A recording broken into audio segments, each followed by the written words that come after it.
Assalamualaikum warahmatullahi wabarakatuh.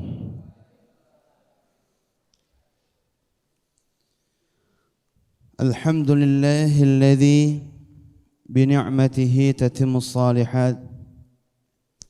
Wassalatu wassalamu ala sayyidis sadat, manba'ul khairat, masdarun nur wan nafahat.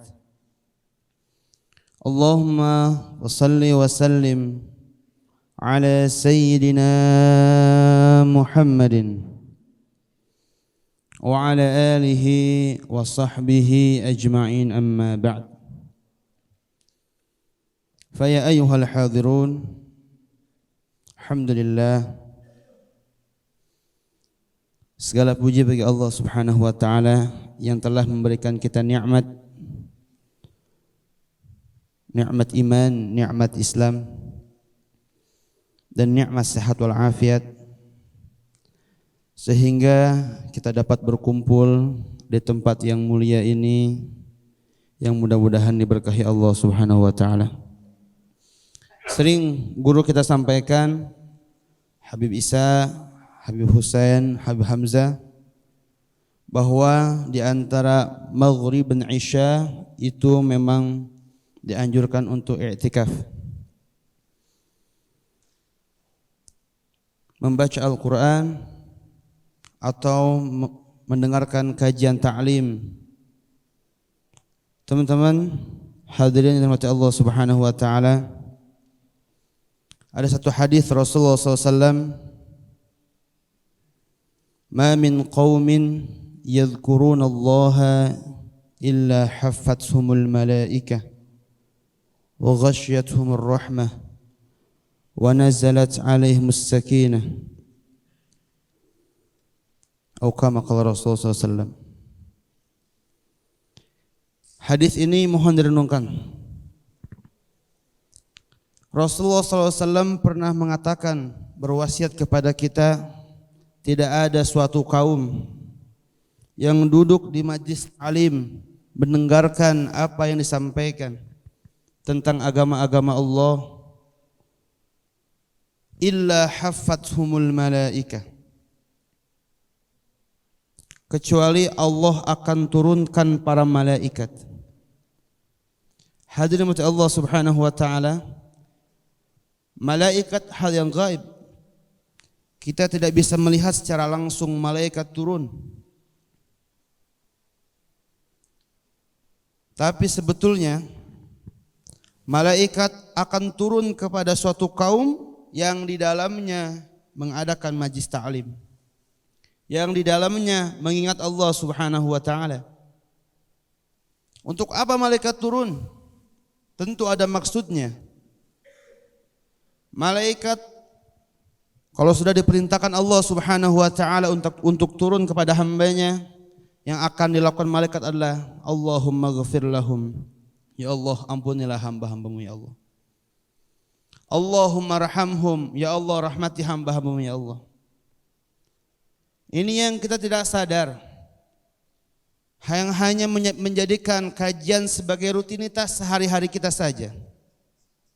Di dalamnya kita mengobrol, di dalamnya kita bercanda, padahal malaikat menyaksikan di langit-langit, melihat hamba-hamba yang senantiasa mengingat Allah Subhanahu wa taala, yang didoakan betul-betul kebaikan semua dari malaikat.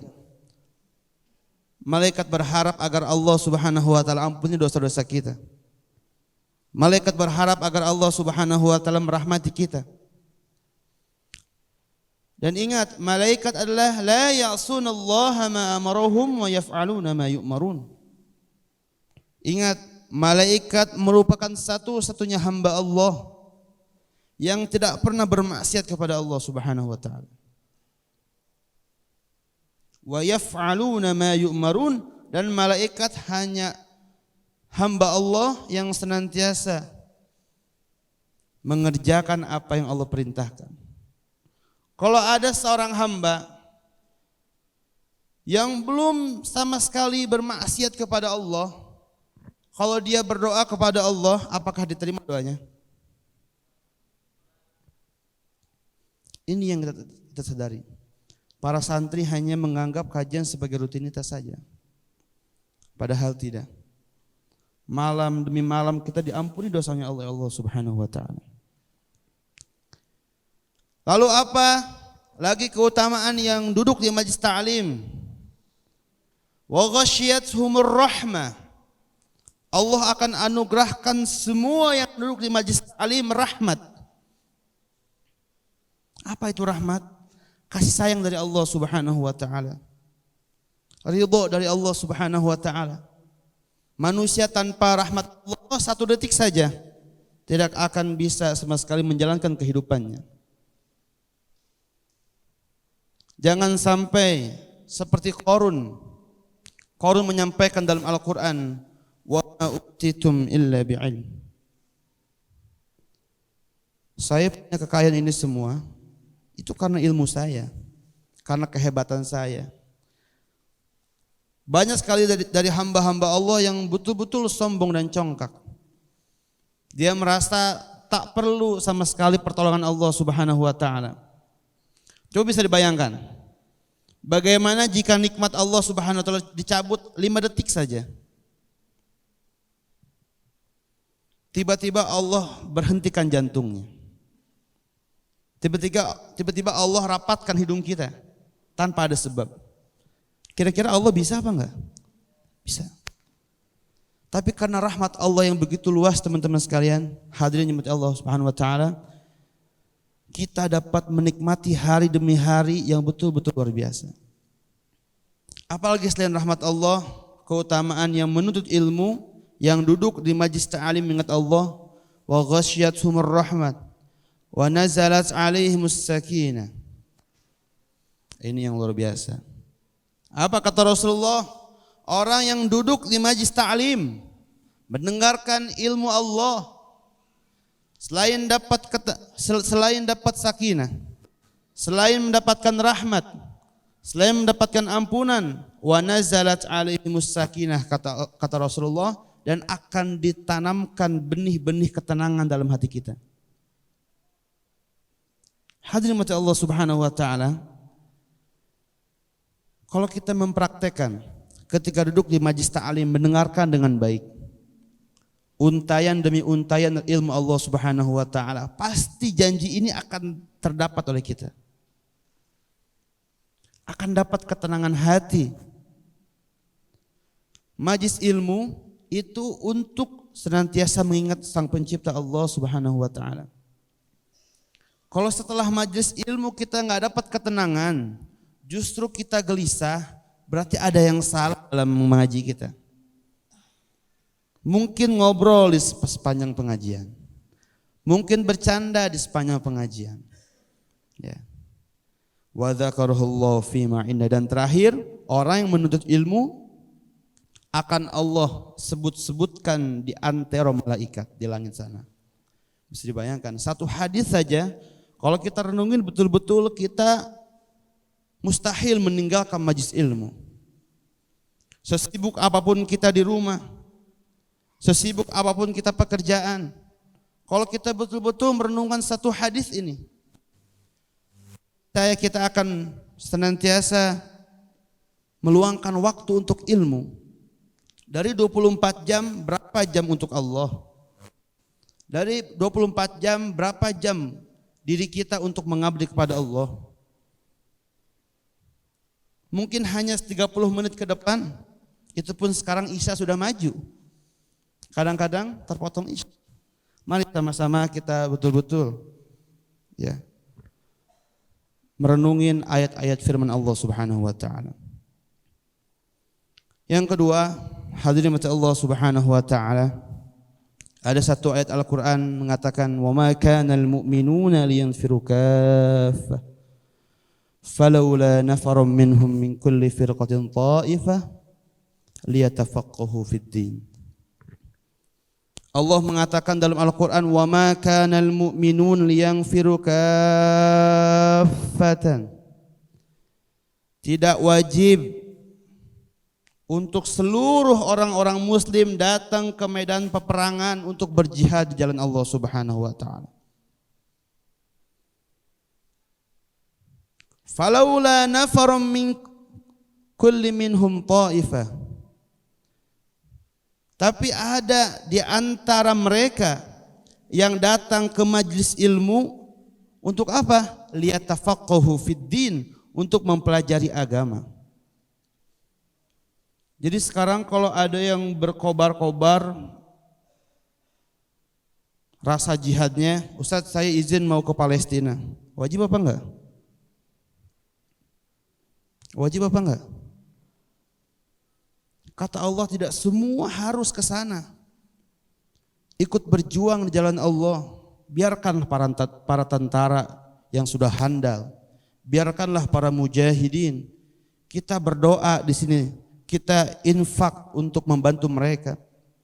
Tapi ada yang lebih penting, kata Allah, di antara kaum muslim mesti ada orang yang menuntut ilmu. Untuk apa? Liyatafaqahu fid din.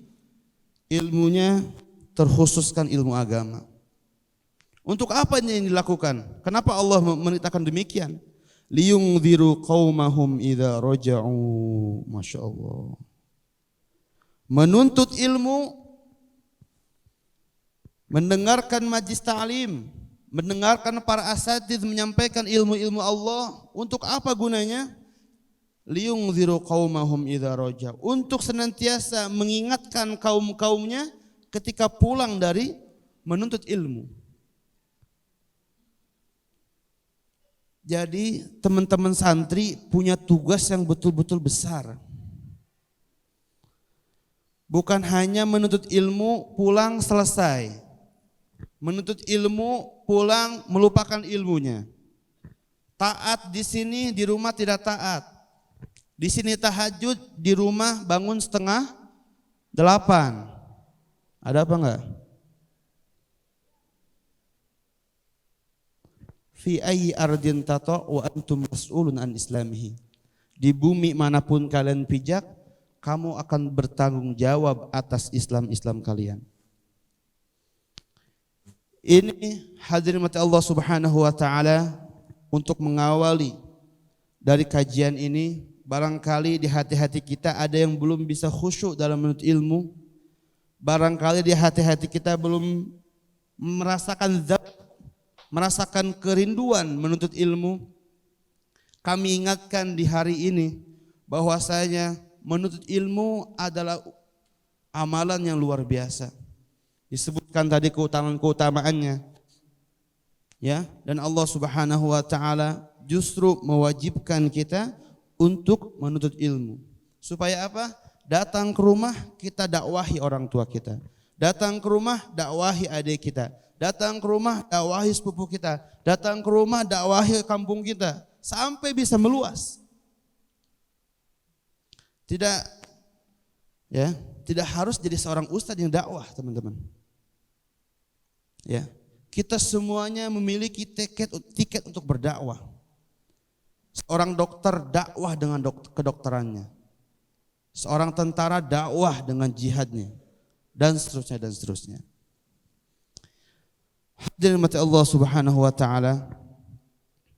Insyaallah pada malam kali ini Al-Faqir ya dapat amanah dari Ustaz Husain Al-Atas. Ya, insyaallah di setiap hari Senin ya saya mengisi di pada maghrib yang akan insyaallah diisi kedepannya insyaallah tentang sejarah Islam. Ya. Jadi kalau teman-teman perhatikan, kalau para jamaah hadirin perhatikan, agar ya bervariatif, Ustaz Husain membahas tentang kajian Al-Quran. Ustaz Isa membahas tentang kajian Al-Quran dan akhlak. Ustaz Hamzah bahas apa? Fikih. Tentu berdasarkan Al-Quran. Nah, Al-Faqir dikasih amanah untuk membahas sejarah insyaallah. Ya, nanti kita akan kupas tuntas sejarah dari zaman Nabi Adam alaihissalam, ya, sejarah peradaban Islam, ya, sampai bagaimana awal terbentuknya kota Mekah. Ya, sampai kelahiran Rasulullah SAW, insyaallah mudah-mudahan dikasih hidayah oleh Allah Subhanahu wa taala. Insyaallah itu akan kita mulai di bulan November nanti, ya. pada hari ini masih ada suasana hari santri.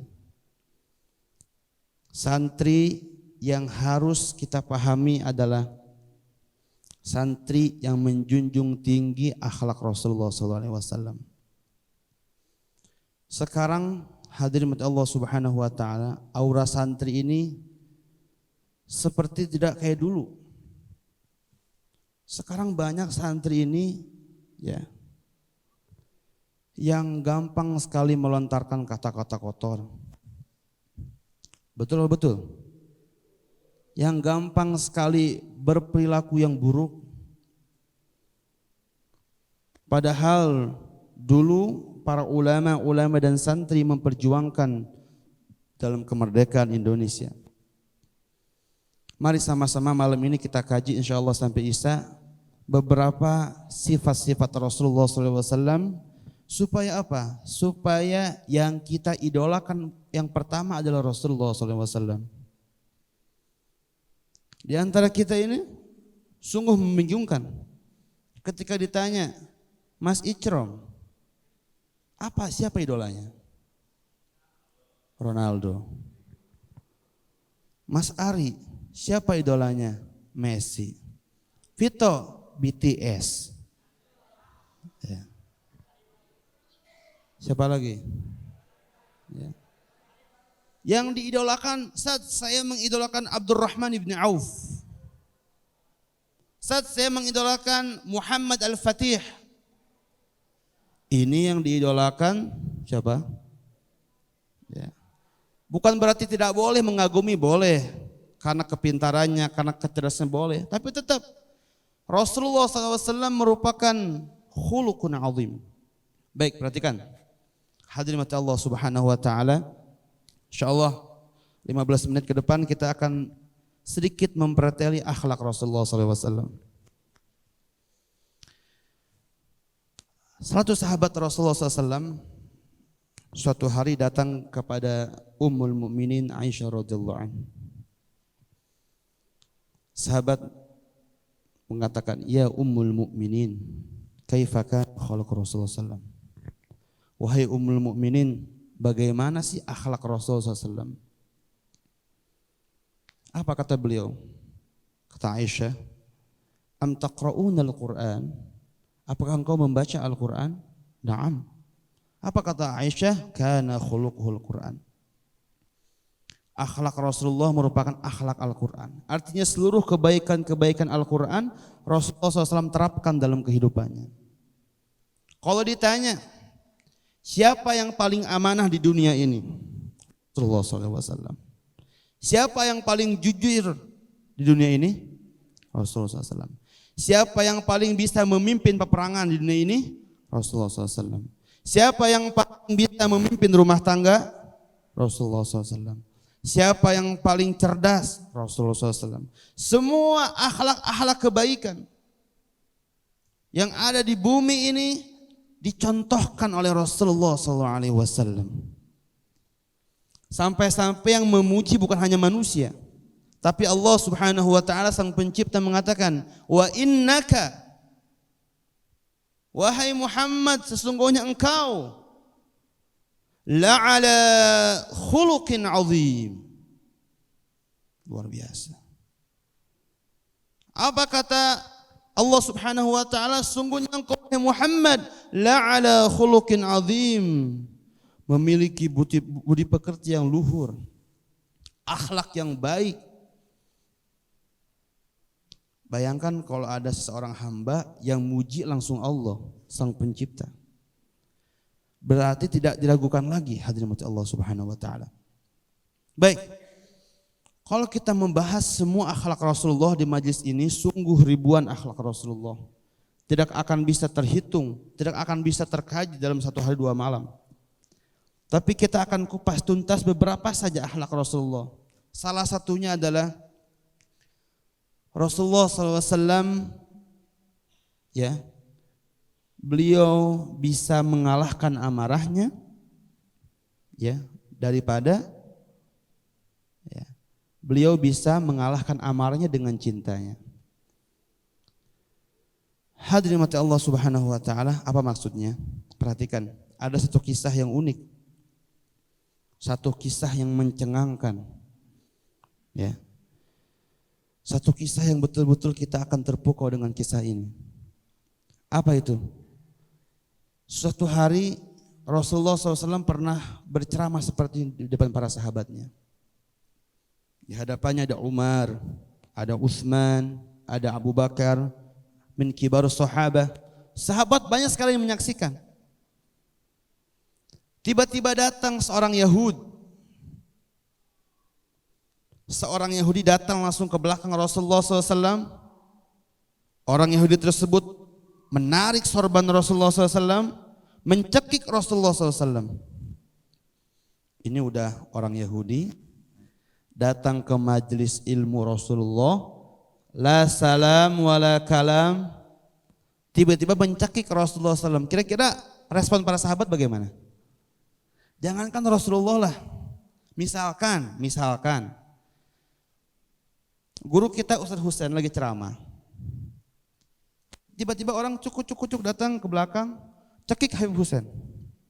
Kira-kira kalian panik apa enggak? Marah apa enggak? Ini apa Rasulullah SAW? Apalagi Rasulullah SAW, seorang nabi, seorang pemimpin, seorang presiden, lengkap sudah. Maka saking tercengangnya Umar bin Khattab melihat perilaku orang tersebut, Umar bin Khattab mengatakan, ya Rasulullah, da'ni an aqtulah. Ya Rasulullah, izin saya penggal kepalanya. Bisa bayangkan. Ini kurang ajar ini memang orang Yahudi. Ya. Sampai Rasulullah mengatakan, tenang wahai Umar. Rasulullah SAW mengatakan kepada Yahud, ya Yahud, wahai orang Yahudi, apa yang kau inginkan? Orang Yahudi mengatakan, saya ingin menagih hutangku ya Rasulullah, ya Muhammad. Ya. Bukankah belum jatuh tempo? Jadi hadirin mati Allah Subhanahu wa taala, di sini menandakan bahwa Rasulullah SAW pernah bertransaksi hutang kepada orang Yahudi, dan ini hal yang lumrah. Bisa dibayangkan. Seorang pemimpin besar, seorang nabi pernah bertransaksi hutang. Ya. Kalau kita lihat pejabat sekarang, uangnya banyak apa banyak? Banyak. Saking banyaknya, banyak banget. Ya. Nabi SAW dengan penuh kesederhanaan, teman-teman sekalian, suatu ketika beliau ada hajat dan beliau berhutang. Dia mengatakan, wahai Yahudi, bukankah belum jatuh tempo? Memang belum jatuh temponya, tapi orang Yahudi ini ingin menguji. Ya Muhammad, saya tidak mau tahu, bayar hutangku sekarang. Nabi Muhammad dicekik, diperlakukan tidak baik di depan para sahabat, dipermalukan depan para sahabatnya. Tapi apa respon Nabi Muhammad SAW? Perhatikan. Rasulullah dengan tenangnya mengatakan, ya Umar, silahkan jalan ke Baitul Mal. Bagi santri yang belum tahu, Baitul Mal merupakan perbendaharaan negara. Silahkan jalan ke Baitul Mal, ambil 20 sakur, ambil 40 sakurma. Kata Umar bin Khattab, ya Rasulullah, bukankah hutangmu hanya 20 sakurma? Lalu 20 sak lagi untuk apa? Ya, kata Rasulullah SAW, 20 sak kurma untuk hutangku, 20 sak kurma untuk hadiah untuk orang Yahudi, karena engkau telah menakut-nakuti orang itu. Masya Allah. Dengan penuh keterpaksaan Umar bin Khattab jalan ke Baitul Mal diikuti orang Yahudi tersebut. Lalu orang Yahudi mengatakan, ya bin Khattab, wahai Umar bin Khattab, engkau tahu saya? Apa kata Umar? Saya tidak mau tahu. Dia mengatakan, ana fulan bin fulan. Saya orang yang sudah lama sekali ingin masuk Islam. Tapi saya melihat di kitabku, semua ciri-ciri Muhammad sudah tertera di kitabku. Tinggal satu yang ingin saya uji pada hari ini. Apakah amarahnya dapat dikalahkan dengan cintanya? Dan saya sekarang bersaksi bahwa Muhammad SAW bisa mengalahkan amarah dengan cintanya. Dan saya bersaksi wa Ibnu Khattab, asyhadu an la ilaha illallah wa asyhadu anna Muhammadar Rasulullah.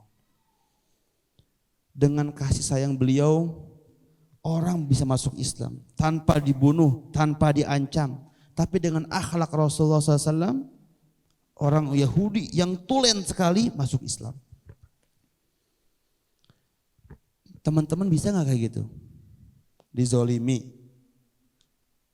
Contoh diambil sendalnya, tapi ente malah ngasih hadiah. Bisa apa enggak? Kita dizolimi sama orang, hal yang standar apa? Jangan membalas, tapi ada hal yang lebih baik. Pertama, jangan membalas. Yang kedua, balaslah dengan kebaikan. Orang menzolimi kita, kalau teman-teman tidak membalas itu hal biasa saja, tapi kebaikan. Tapi udah kita zolimi, kita malah ngasih hadiah, itu sangat baik. Coba kita, hadirin Allah Subhanahu wa taala, kita sama-sama praktekkan.